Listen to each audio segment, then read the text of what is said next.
Как отмечать Новый год? Почему запрещались елки и о чем обсуждали на рождественских чтениях? Об этом и не только вы узнаете в программе «Дорога к храму».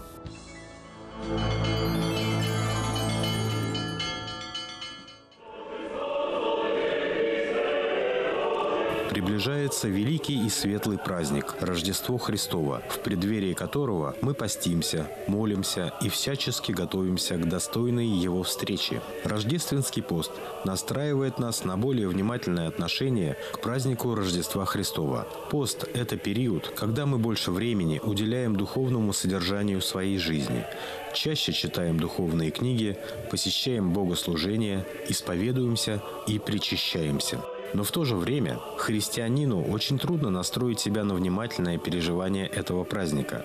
Всему виной предновогодняя суета, безудержный шопинг и мысли о том, где и как отметить гражданское новолетие. Как среди всей этой мишуры не растерять приобретенное за пост и в максимальной полноте прочувствовать радость Рождества Христова. Для православного христианина порой стоит дилемма, вопрос, как ему быть, как отмечать праздник, который выпадает на постное время, когда еще рождественский пост не окончился. И в то же время, как помните, в фильме «Калина красная» герой Шукшина говорил: «Душа хочет праздника». И действительно, наш народ, наверное, как никакой другой, особо любит праздники.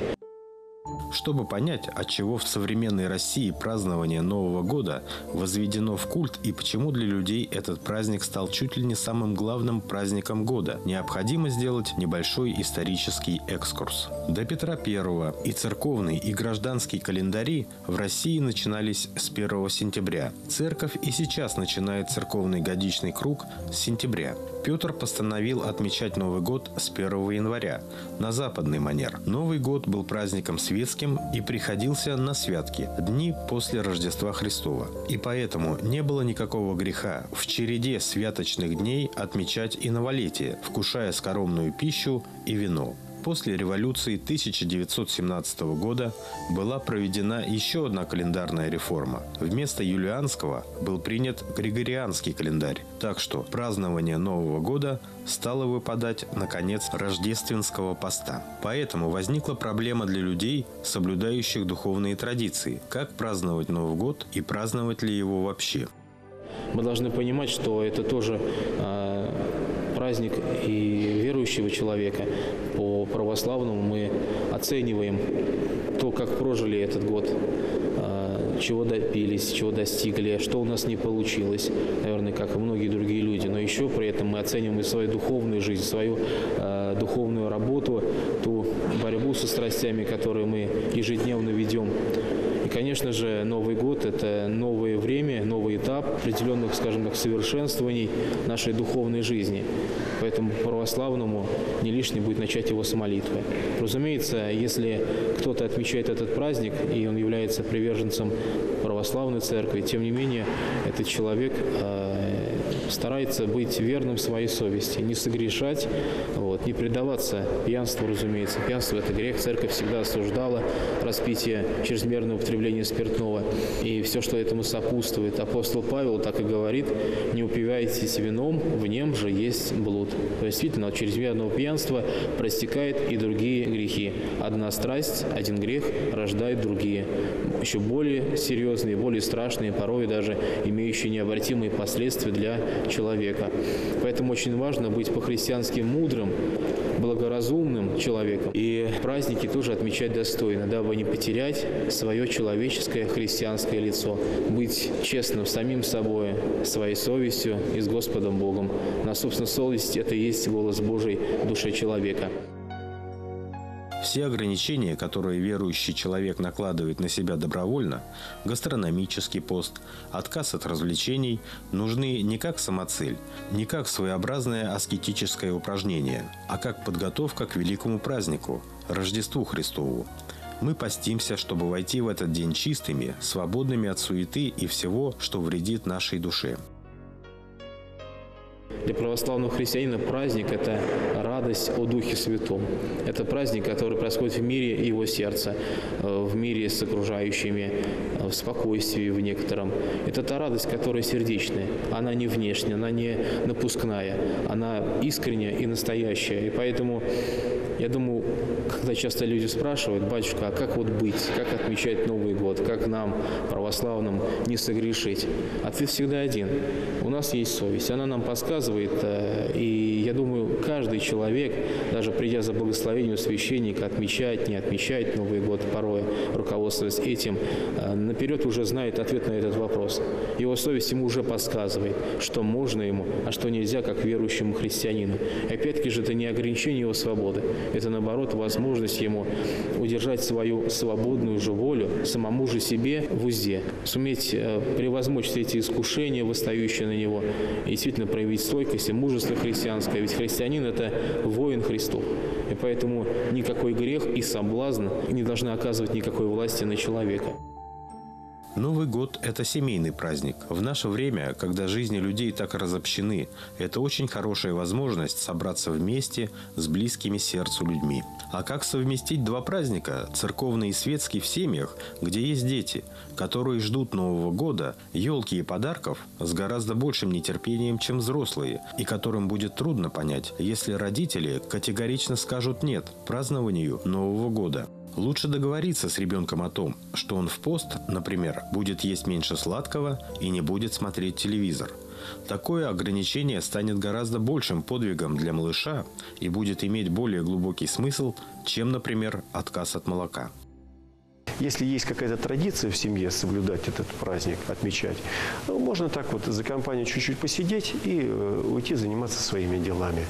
Вот. Выйти там на улицу немножко тихонечко погулять, без баловства и шума. Вот. И уже готовиться к встрече праздника Рождества Христова. Вот этот как раз тот праздник, к которому мы готовимся в течение всего рождественского поста. Кроме того, даже соблюдая все гастрономические строгости поста, надо не забывать, что эти 40 дней в первую очередь для духа, а не для тела. И одни ограничения в еде, без духовной работы, без искренней молитвы, без помощи ближним не принесут добрых плодов. Мне бы хотелось пожелать, чтобы люди были более мудры, чтобы потом не сожалеть о том, как они встретили этот Новый год. Часто бывает порой не совсем все и благоприятно. Поэтому хотелось, чтобы у людей хватило мудрости и сил все эти искушения восстающие. Человеку сложно сейчас в этом мире противостоять всем этим искушениям. Поэтому Новый год здесь тоже, я бы сказал, даже искушением является для многих. Поэтому очень важно быть хозяином своей жизни, хозяином своей души, своей воли человеческой.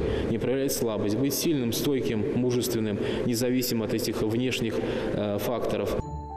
Отмечая праздник гражданского новолетия, кто за постным, а кто и за скоромным столом, вспомните те важные события в вашей жизни и жизни ваших близких, которые оставили радостный след в душах и сердцах, и поблагодарите Бога за Его милость.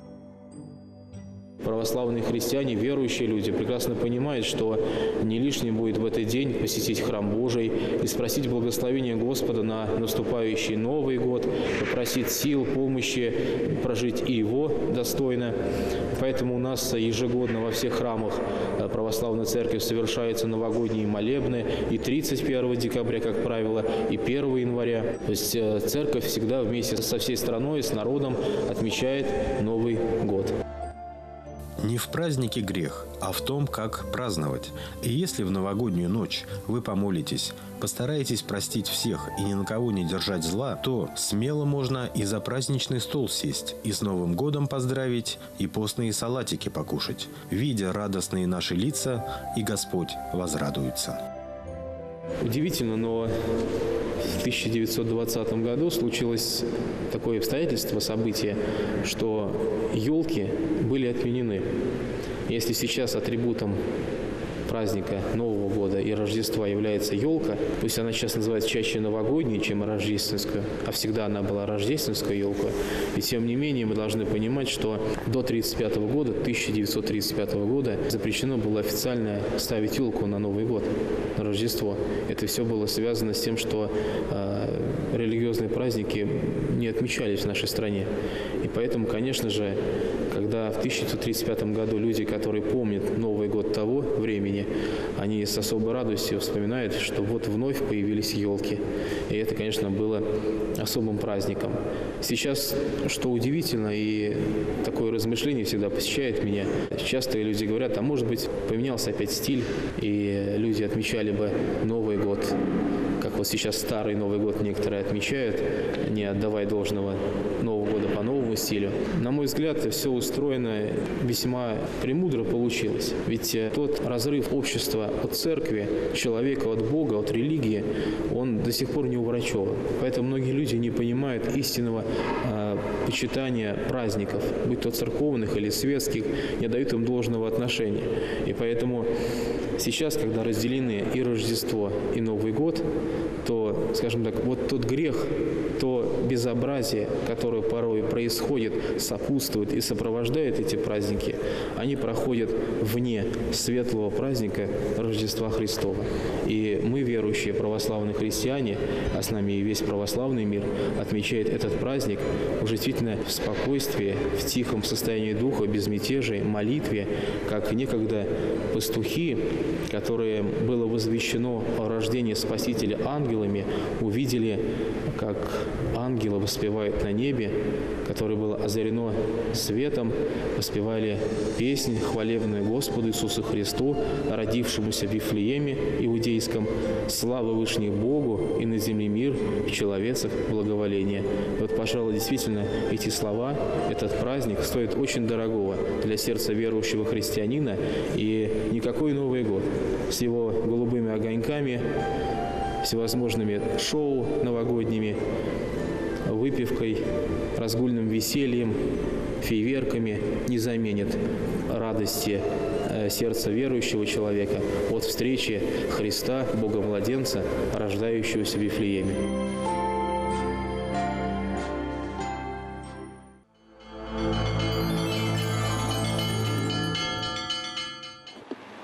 13 декабря в городе Кумертау состоялись 4-е рождественские епархиальные образовательные чтения, проходящие в рамках 25-х международных рождественских образовательных чтений на тему 1917-2017. Уроки столетия. Организаторами данного церковно-общественного форума являются Салаватская епархия Башкортостанской митрополии Русской Православной Церкви и администрация городского округа город Кумертау. В работе чтений приняли участие представители государственной власти Республики Башкортостан, духовенства традиционных конфессий, высших учебных заведений и общественных организаций. Открыл епархиальные чтения епископ Салаватский и Кумертауский Николай. В советское время были варварски уничтожены большинство мечетей, православных храмов, монастырей. Все часовни, а также старообрядческие церкви и молельные дома, костелы. Были также разрушены многие памятники архитектуры и исторические здания. В 90-е годы часть сохранившихся зданий и храмов возвращена верующим людям в изуродованном состоянии. Другая часть только готовится к возвращению. На сегодняшний день лишь некоторые из них возрождены и имеют законченный вид. Изучая события нашей страны и нашего региона в указанный период с 1917 по 2017 годы, стоит отметить, что несмотря на все ужасы и трагедии, такие как революции, свержение, самодержавие, богоотступничество и отказ от родной веры, вследствие чего начало Второй мировой и Великой Отечественной войны, что Господь судил нам претерпеть и сделать, а также голодомор и заключение большого количества людей в лагеря, тюрьмы, ссылки. XX век дал русской земле великое множество святых людей, среди которых очень много новомучеников и исповедников Башкортостанской митрополии, преподобных мучеников и исповедников православной веры. Несомненно, диалог государства, органов местного самоуправления, общества и церкви в рамках епархиальных образовательных рождественских чтений внесет важный вклад в сохранение исторической памяти и укрепление единства, понимания ключевых событий в истории России. Поэтому желаю нам всем плодотворной работы на благо нашего города Кумертау, Салаватской епархии, на благо нашей республики, на благо Русской Православной Церкви и нашего российского государства. Далее с приветственным словом выступил председатель Совета по государственным межконфессиональным отношениям при главе Республики Башкортостан Вячеслав Петков. Российское православие на территории исторической Башкирии существует с XVI века и относится к традиционным коренным конфессиям нашей страны. В период наибольшего развития в начале XX века Уфимская епархия насчитывала более 700 церквей, 16 монастырей, духовные семинарии, 2 епархиальных училища, множество больниц и приютов. К сожалению, в годы советской власти все это было практически уничтожено и приносило, конечно, никакую пользу. В настоящее время в Республике Башкортостан, которая является одним из наиболее крупных субъектов Российской Федерации, проживает более 4 миллионов жителей, которые представляют широкий спектр этносов, конфессий, культур и языков. Православие и ислам являются ведущими конфессиями, особо крупными религиозными конфессиями, которые в целом стабилизируют сегодня конфессиональную ситуацию в регионе.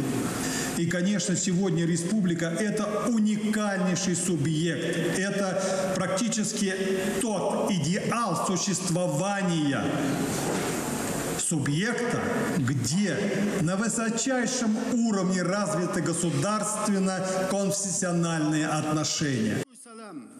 Целью данного мероприятия стало привлечение внимания общественности, государственных и конфессиональных структур к многовековому наследию российского народа, к истории, культуре, образованию как мощным средством объединения добрых сил общества, возрождения и поддержки традиций патриотизма, укрепления традиционной семьи и российской государственности. Очень сложного, противоречивого, но великого XX века.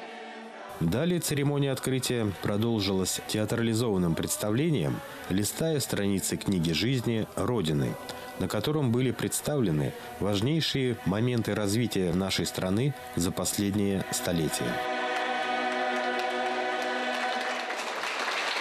По окончании пленарного заседания владыка Николай наградил почетными грамотами и ценными подарками победителей православных конкурсов, учеников воскресных школ Салаватской епархии. Воскресная школа, город Ишимбай. 2-е место. Мероприятие продолжилось работой тематических секций, взаимодействие церкви с государственными и общественными институтами, средствами массовой информации и межконфессиональные отношения, духовно-нравственное воспитание в образовательных учреждениях, духовно-нравственное и патриотическое воспитание детей в воскресных школах, христианская семья, домашняя церковь, духовно-исторические корни казачества, молодежное служение, здоровье нации, православие и спорт. Социальное служение 8 площадок были рассчитаны на различную аудиторию от дошкольников до студентов и преподавателей. Очень много было площадок здесь, в городе, и затронуты были многие направления. Это и молодежное социальное служение, казачество.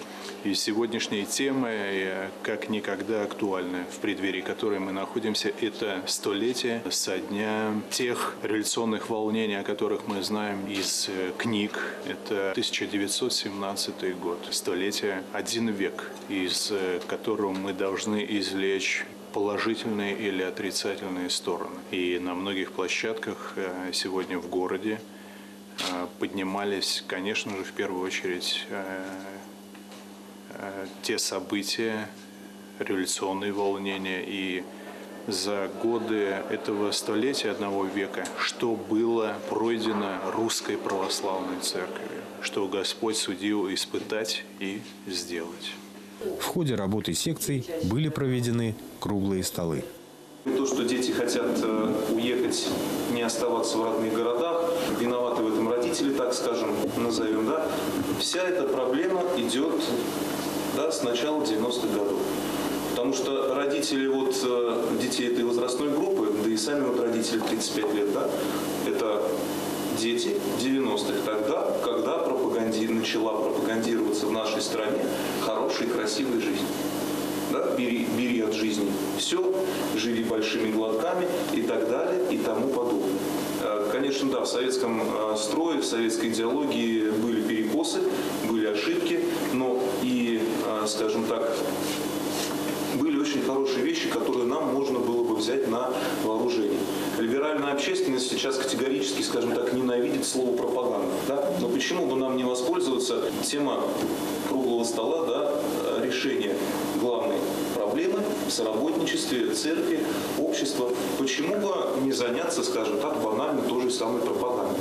Почему бы с помощью СМИ, телевидения, газет, интернета не начать поднимать престиж рабочих профессий? Почему бы не начать говорить, что наши учебные заведения, наше образование, оно лучшее во всем мире, что наши специалисты физики, математики и так далее и тому подобное ценятся во всем мире? У нас все СМИ, интернет, телевидение, газеты рассказывают о том, как хорошо живется на Западе.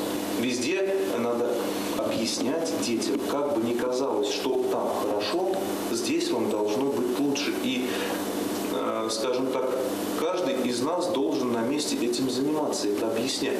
Что как бы ни было хорошо и красиво там, но мы должны сделать, чтобы было не только хорошо нам, а чтобы грядущим поколениям жилось так, как хотите жить вы. Был поднят такой вопрос на этом круглом столе, что основной проблемой современного государства, общественных организаций, организаций религиозных является молодежь.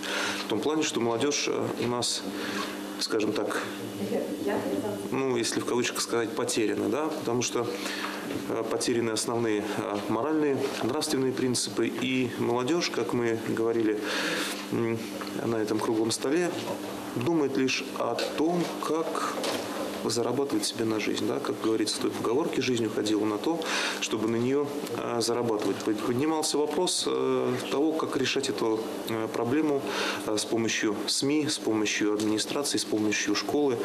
Были представители общественных организаций, администрации, учебных заведений, местных телеканалов. И, собственно говоря, проблема наболевшая, всех она интересует, потому что все мы являемся родителями, все мы, действительно, от сердца, с болью в сердце, наверное, говорили об этой проблеме и все-таки сделали вывод, что решение проблемы кроется, наверное, в нас самих, в родителях.